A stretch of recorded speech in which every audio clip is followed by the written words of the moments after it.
Iran బలవంతంగా అక్కడి నుంచి ఏ షిప్ని కూడా బయటకు రానివ్వమని చాలా స్పష్టంగా తెగేసి చెప్పడంతో ఇప్పుడు హార్ముజ్ జలసంధి ఆల్మోస్ట్ మూసివేసినట్టుగా భావించాలి.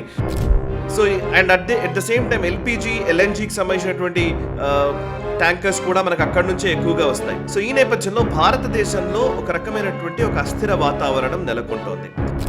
క్రూడ్ ఆయిల్కి సంబంధించినటువంటి సమస్య అయితే ఖచ్చితంగా లేదు అని మనం స్పష్టంగా చెప్పొచ్చు. అండ్ ప్రభుత్వం కూడా అదే చెప్తోంది. 2014 వరకు మొత్తం 14 కోట్ల కనెక్షన్స్ మాత్రమే ఉన్నాయి. 2014 వరకు 14 కోట్ల ఎల్పిజి సిలిండర్ కనెక్షన్స్ మాత్రమే ఉన్నాయి. కానీ ఈరోజు 33 కోట్ల సిలిండర్ కనెక్షన్స్ ఉన్నాయి.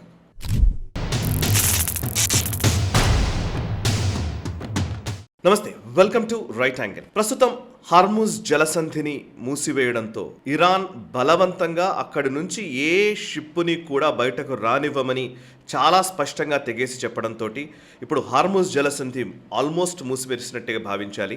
సో అక్కడ పర్షియన్ గల్ఫ్లో చిక్కుకున్నటువంటి ఆయిల్ వెజల్స్ రాకపోకలు పూర్తిగా నిలిచిపోయాయి. సో అక్కడే Abraham Lincoln, USS Abraham Lincoln అనే ఎయిర్ క్రాఫ్ట్ క్యారియర్ ఉంది. కానీ అది హార్ముజ్ జలసంధి లోపలికి వెళ్ళడానికి కూడా భయపడే పరిస్థితి ఉంది. ఎందుకంటే హార్ముజ్ జలసంధి దగ్గర ఉన్నటువంటి అనేక దీవులు లేదా అక్కడ ఉన్నటువంటి అండర్ వాటర్ టన్నెల్స్ ఉన్నాయని మనకు తెలుస్తోంది. అండ్ అక్కడ సీ మైన్స్ ని డిప్లాయ్ చేశారు అక్కడ ఇరాన్కి సంబంధించినటువంటి ఐఆర్జీసీ వాళ్ళు. సో వాళ్ళ నేవీకి సంబంధించినటువంటి షిప్స్ చిన్న చిన్న బోట్స్లో వచ్చి అక్కడ ఎక్కడి నుంచి ఎటువంటి డ్రోన్ అటాక్ జరుగుతుందో, ఎటువంటి మిజైల్ అటాక్ జరుగుతుందో తెలియని పరిస్థితి.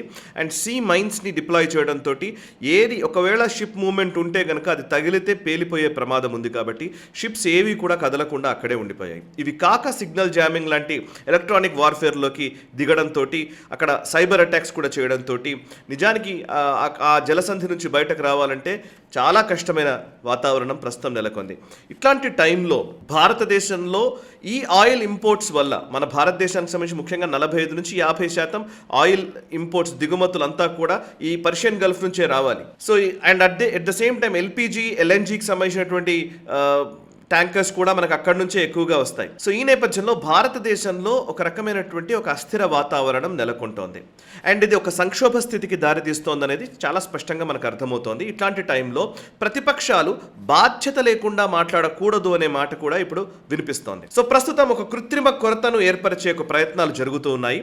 అయితే దీనిపై భారత ప్రభుత్వం ఇచ్చినటువంటి కీలకమైనటువంటి నంబర్స్ని, డీటెయిల్స్ని నేను మీ ముందుంచే ప్రయత్నం చేస్తాను. నిజమే, పర్షియన్ గల్ఫ్ నుంచే మనకు ఆయిల్ ఇంపోర్ట్స్ సుమారు 50% దాకా ఆయిల్ ఇంపోర్ట్స్ అక్కడి నుంచే రావాలి. కానీ అక్కడ పర్షియన్ గల్ఫ్లో ఉన్నటువంటి ఖతార్, బహ్రెయిన్, యుఏఈ, అదేవిధంగా సౌదీ అరేబియా ఇట్లాంటి దేశాలన్నింటి నుంచి మనకు దిగుమతులు ఉంటాయి, ఆయిల్ దిగుమతులు. సో ఇవన్నీ నిలిచిపోయిన నేపథ్యంలో ఇప్పుడు మనకు ప్రత్యామ్నాయాల వైపు మనం దృష్టి సారించాము. సో ఇప్పుడు ప్రస్తుతం భారత ప్రభుత్వం ఆల్రెడీ దీనిపైన ప్రధాని నరేంద్ర మోదీ గారు రష్యా అధినేతతో మాట్లాడారు, పుతిన్తో మాట్లాడారు, మిగతా దేశాలతో కూడా మాట్లాడాము. సో క్రూడ్ ఆయిల్కి సంబంధించినటువంటి సమస్య అయితే ఖచ్చితంగా లేదు అని మనం స్పష్టంగా చెప్పొచ్చు. అండ్ ప్రభుత్వం కూడా అదే చెప్తోంది. ప్రభుత్వానికి వచ్చినటువంటి సమాచారంలో భాగంగా మనకు పిఐబి, ప్రెస్ ఇన్ఫర్మేషన్ బ్యూరో నుంచి కొన్ని డీటెయిల్స్ ఇచ్చారు. అందులో ఉన్నది ఏంటంటే 70% ఇంపోర్ట్స్ మనకు వచ్చేవంతా కూడా ఆల్మోస్ట్ హార్ముజ్ నుంచే అనేది తెలుస్తోంది. ఇంపోర్ట్స్లో 70%, మనం చేసుకుంటున్న పూర్తి ఇంపోర్ట్స్లో 70% అక్కడి నుంచే రావాలి. సో దాన్ని ఏం చేసామంటే ఇప్పుడు మనం డైవర్సిఫై చేస్తున్నాం. సో 40 దేశాల నుంచి ఇప్పుడు మనం ఆయిల్ ఇంపోర్ట్స్ చేసుకుంటున్నాం. ఆల్రెడీ కొన్ని కార్గోలు బయలుదేరినట్టుగా కూడా మనకు తెలుస్తోంది. అండ్ ప్రస్తుతానికి భారతదేశంలో 55 లక్షల బ్యారెల్స్ ఆఫ్ ఆయిల్ ప్రతిరోజు అవసరం ఉంటుంది. సో దీన్ని మనం బయట నుంచి తీసుకుంటున్న క్రమంలో ఇక్కడ మన దగ్గర రిఫైనరీస్ కూడా అద్భుతంగా ఉన్నాయి. భారతదేశం ప్రపంచంలోనే 4వ అతిపెద్ద రిఫైనరీగా, లార్జెస్ట్ రిఫైనర్స్ మన భారతదేశంలో ఉన్నాయి అని మనకు తెలుస్తోంది. సో భారతదేశంలో రిలయన్స్ కావచ్చు, ఇట్లాంటి మిగతా రిఫైనరీస్ నుంచి మనం క్రూడ్ ఆయిల్ని డీజిల్లోకి, పెట్రోల్లోకి మార్చి మనము సరఫరా చేస్తూ ఉంటాం. అందులో ప్రభుత్వ రంగ సంస్థలు ఇండియన్ ఆయిల్ కావచ్చు, హెచ్పి, హిందుస్థాన్ పెట్రోలియం కావచ్చు, ఇట్లాంటివి కూడా ఉన్నాయి. సో ఇట్లాంటి టైంలో ప్రస్తుతం మనకు భయపడాల్సిందేం లేదు. మన అవసరాలకు సరిపడా సుమారు 50 రోజుల అవసరాలకు సరిపడా క్రూడ్ ఆయిల్ నిక్షేపాలు ఆల్రెడీ ఉన్నాయి, మన దగ్గర రిజర్వ్స్ ఉన్నాయి. అండ్ ఈ 50 రోజుల లోపల మనకు ఒకవేళ ఇబ్బంది రాకుండా ఉండడం కోసం మనము గల్ఫ్కి ప్రత్యామ్నాయంగా మిగతా దేశాల నుంచి కూడా క్రూడ్ ఆయిల్ తెచ్చుకుంటున్నాము అని ఇప్పటికే భారత ప్రభుత్వం ప్రకటించింది. సో మనకి ఎటువంటి ప్రాబ్లం లేదు అనేది వాళ్ళు చెప్తున్నటువంటి మాట. అండ్ అంతేకాదు ఇదే టైంలో ఏం చేస్తారంటే ఎప్పుడైనా సరే యుద్ధ వాతావరణం ఉన్నప్పుడు, ఒక అస్థిర వాతావరణం ఉన్నప్పుడు మామూలుగానే దళారులు దాన్ని బ్లాక్ తరలించే ప్రయత్నం చేస్తారు. కావాలని బ్లాక్ చేసి రేట్లను పెంచి తద్వారా బ్లాక్ మార్కెట్ తరలించడం వల్ల విపరీతంగా డబ్బులు సొమ్ము చేసుకోవాలనుకునే వాళ్ళు ఉంటారు. అందుకే ఇప్పుడు భారత ప్రభుత్వం ఎసెన్షియల్ కమాడిటీస్ యాక్ట్ని మళ్ళీ ఇప్పుడు దాన్ని ఖచ్చితంగా సీరియస్గా అమలు చేస్తోంది. అందుకే ఎక్కడ కూడా బ్లాకేడ్ లేకుండా కూడా వాళ్ళు చర్యలు తీసుకుంటున్నారు. సప్లైస్ విషయంలో ఎటువంటి విఘాతాలు కలగకుండా చర్యలు తీసుకుంటున్నారు. అండ్ అంతేకాదు ప్రొడక్షన్ని, ఆయిల్కి సంబంధించినటువంటి ప్రొడక్షన్ని కూడా 25% to 28% వరకు ఇప్పుడు పెంచడం జరిగింది. అంటే మామూలుగా చేసే ప్రొడక్షన్ కంటే కూడా ఇప్పుడు 28% అదనంగా ప్రొడక్షన్ నడుస్తోంది. ఇంకాస్త పెరిగే అవకాశం కూడా ఉందనేది మనకు తెలుస్తున్నటువంటి విషయం. సో భారతదేశ ప్రజలకు అవసరాలకు తగ్గట్టుగా, మన ఇంధన అవసరాలకు తగ్గట్టుగా మనకు ఆయిల్ సరఫరా, డీజిల్, పెట్రోల్ సరఫరా ఖచ్చితంగా ఉంటుందనేది మనకి ఇప్పుడు వస్తున్నటువంటి సమాచారం. దీని మీద పానిక్ కావద్దు అనేది వాళ్ళు చెప్తున్న విషయం. ఇక నెక్స్ట్ అంశము, అసలు సమస్య ఎక్కడ వస్తుందంటే ఎల్పిజికి సంబంధించి, మనం వంట గ్యాస్కి సంబంధించినటువంటి సమస్య ఉంది. మన గ్యాస్ సిలిండర్లు సుమారు మనం వాడుతున్నటువంటి ఎల్పిజికి సంబంధించి చూస్తే 60% మనం ఇంపోర్ట్స్ మీదనే ఆధారపడ్డాం. అండ్ ఆ 60% చేసుకునే దిగుమతుల్లో భారతదేశ అవసరాలకు 60% మనం బయట దేశాల నుంచి తెచ్చుకునేది ఉంటుంది. అందులో మళ్ళీ 90% హార్ముజ్ నుంచే రావాలి. సో ఇక్కడ అసలు సమస్య ఉంది. సో ఎల్పిజిని తీసుకొచ్చే విషయంలోనే అసలు సమస్య ఉంది. ఇందులో కూడా ఇప్పుడు ప్రస్తుతం మన భారతదేశంలో సుమారు 50 లక్షల సిలిండర్స్ డైలీ బేసిస్లో మనము డెలివర్ చేస్తూ ఉంటాం. అంటే 50 లక్షల సిలిండర్స్ అవసరం ఉంటుంది. ఇందులో సుమారు 25,000 డిస్ట్రిబ్యూటర్స్ మన దగ్గర పనిచేస్తున్నారు భారతదేశంలో. సో ఈ డిస్ట్రిబ్యూటింగ్ ఏజెన్సీస్ నుంచే మనము గ్యాస్ని మనం పొందుతూ ఉన్నాం. ఇందులో ఏమైందంటే సడన్గా ఇప్పుడు గ్యాస్ కొరత ఉంది అన్న వార్త వస్తున్న నేపథ్యంలోనే ఒక్కసారిగా కొరత వచ్చింది అని చెప్పేసి వార్తాపత్రికల్లో అందరూ ప్రకటనలు చేయడము, ప్రచారంలోకి తీసుకురావడం, పొలిటికల్ పార్టీ లీడర్లు మాట్లాడడంతో ఒక్కసారిగా బుకింగ్స్ శాతం పెరిగింది. అంటే అవసరం ఉన్నా లేకపోయినా బుకింగ్ చేస్తూ ఉన్నారు. అట్లా చాలామంది బుక్ చేయడం మొదలుపెట్టారు. మామూలుగా అవసరాలకు సరిపడా డొమెస్టిక్ గ్యాస్ సిలిండర్ల సరఫరా విషయంలో ఎటువంటి సమస్య లేదు అని ప్రభుత్వం చెప్తోంది. వాళ్ళకి ఇమీడియట్గా బుక్ చేసుకొని ఏదో తొందరగా ప్యానిక్కి గురైపోయి మన దగ్గర స్టాక్లో ఉండాలి అని అనుకోవాల్సిన అవసరం లేదు. మీరు బుక్ చేసిన 20 రోజుల వ్యవధిలో ఖచ్చితంగా అది వచ్చే విధంగా ఒక మెకానిజంని బిల్డ్ చేసి పెట్టారు.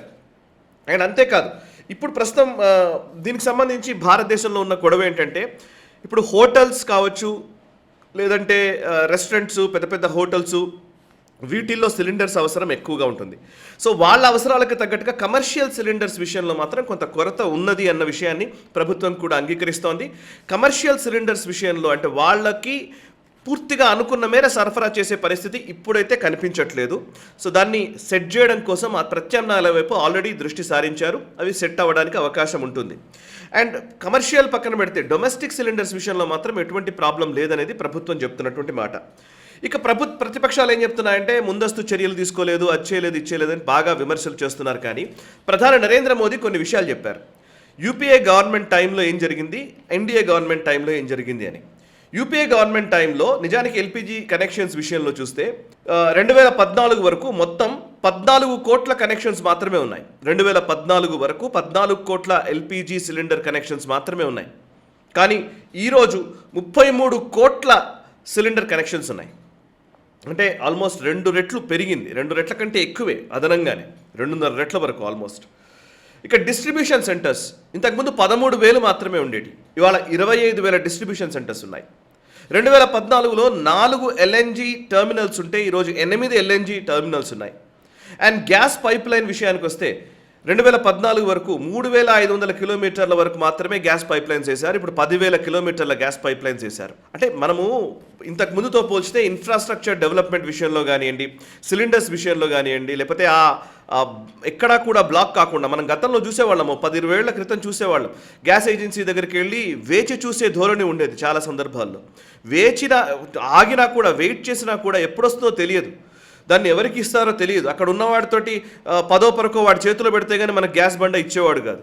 సో అట్లాంటి రోజుల నుంచి వాళ్ళ అసలు అవసరం లేకుండానే ఫోన్లో మనం జస్ట్ రిజిస్టర్డ్ మొబైల్ నుంచి మనం ఫోన్ ద్వారా బుక్ చేసుకుంటే ఇమీడియట్గా అది వస్తున్న పరిస్థితి. దాంట్లో కూడా మళ్ళీ ఇప్పుడు ఈ బ్లాక్ మార్కెట్కు తరలించకుండా ఇప్పుడు డిఏసి అనే విధానం తీసుకొచ్చారు. ఒకటి ఓటీపీ నెంబర్ చెప్పాలి. ఓటీపీ నెంబర్ చెప్తేనే కానీ డెలివరీ చేయడానికి వీల్లేదు. డెలివరీ బాయ్ ఖచ్చితంగా ఓటీపీ నెంబర్ తీసుకోవాల్సిందే. ఎందుకు అనంటే రిజిస్టర్డ్ మొబైల్ నెంబర్ నుంచి రిజిస్టర్ చేయాలి. చేసిన మొబైల్ నెంబర్ ఏదైతే ఎవరైతే ఉన్నారో వాళ్ళకే నువ్వు ఆ సిలిండర్ ఇచ్చావా లేదా అనేది కూడా నిర్ధారణ చేసుకుంటున్నది గవర్నమెంట్. సో క్రాస్ చెక్ చేసుకుంటుంది. అదే ఇంతకుముందు అలా ఉండేది కాదు. నేను పేరు మీద రాసుకుంటాను కానీ మీకు ఇచ్చినట్టుగానే డెలివరీ పెడతాను, కానీ వేరే వాళ్ళకి ఎవరికో 1000 రూపాయలకు ఎక్కువ అమ్ముకుంటాను. ఇట్లాంటి భావన లేకుండా, ఇట్లాంటిది లేకుండా, బ్లాక్ చేసే అవకాశం లేకుండా క్లియర్ చేయడం జరిగింది. అండ్ అంతేకాదు ఆయిల్ బాండ్స్కి సంబంధించి యూపీఏ ప్రభుత్వం టైంలో మన్మోహన్ సింగ్ గారే చెప్పారు, మేము ఇప్పుడు డబ్బులు పే చేసే పరిస్థితి లేదు ఆయిల్ కంపెనీస్కి, మేము బాండ్స్ ఇష్యూ చేస్తున్నాము అని చెప్పి.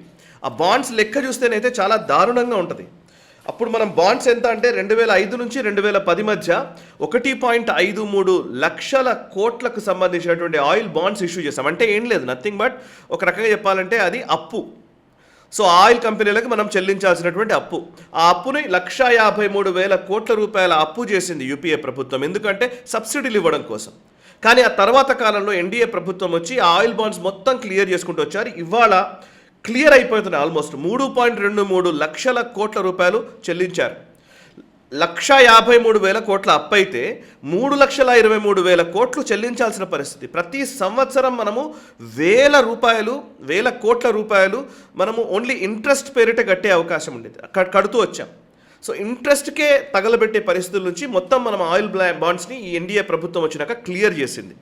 సో చాలామంది అంటూ ఉంటారు క్రూడ్ ఆయిల్ ప్రైసెస్ తగ్గినాయి, పెరిగినాయి, తగ్గినప్పుడు ఎందుకు తగ్గించలేదు రేటు, ఇవన్నీ మాట్లాడుతున్నారు. కానీ సబ్సిడీ విధానాలు కాదు, అవసరాలకు తగ్గట్టుగా ప్రజలు ఉండే విధంగా వాళ్ళకి ఎటువంటి లోటు రాకుండా, వాళ్ళకి సప్లై చైన్లో విఘాతం కలగకుండానే ఎన్డీఏ ప్రభుత్వం పనిచేస్తోందనేది ఎన్డీఏ ప్రభుత్వానికి సంబంధించిన ప్రతినిధులు చెప్తున్న మాట.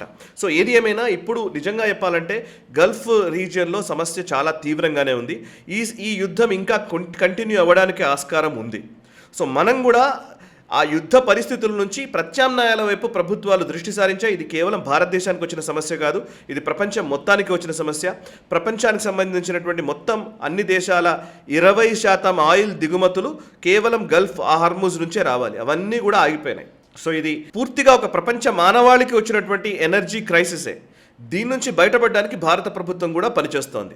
అంతేగాని ప్యానిక్ సిచ్యువేషన్ క్రియేట్ చేసి అనవసరంగా ఒక రకమైనటువంటి గందరగోళంలోకి వెళ్ళిపోయి అన్రెస్ట్ని, అస్థిరతని భారతదేశంలో క్రియేట్ చేయకుండా మనమందరం జాగరూకతతో వ్యవహరించాలనేదే నా అభిప్రాయం.